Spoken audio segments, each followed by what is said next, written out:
সাওবান রাদিয়াল্লাহু তাআলা আনহু থেকে তাকাইলেন।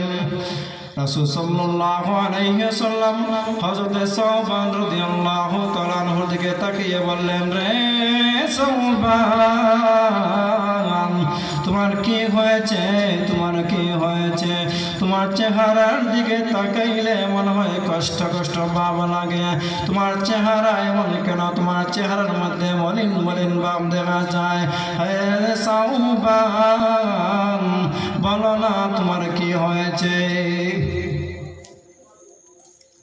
হযরত সাওবান রাদিয়াল্লাহু তাআলা বললেন, ইয়া রাসূলুল্লাহ, ইয়া হাবিবাল্লাহ, ওগো নবীজি,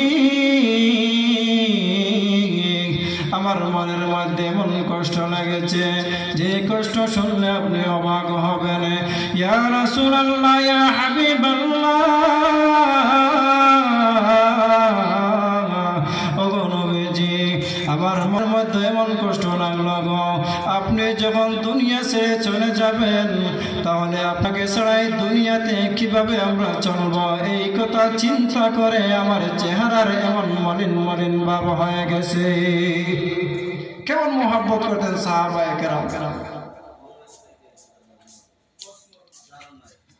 সাহাবায়ে কেরাম কেমন মহব্বত করতেন, আর আমরা কেমন মহব্বত করি।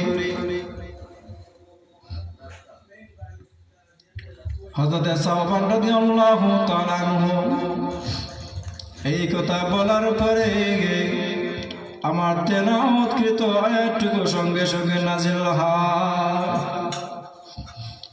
আল্লাহ রাব্বুল আলামিন বলেন, ওয়া মান ইউতি'আল্লাহা ওয়ার রাসূলা ফাউলাইকা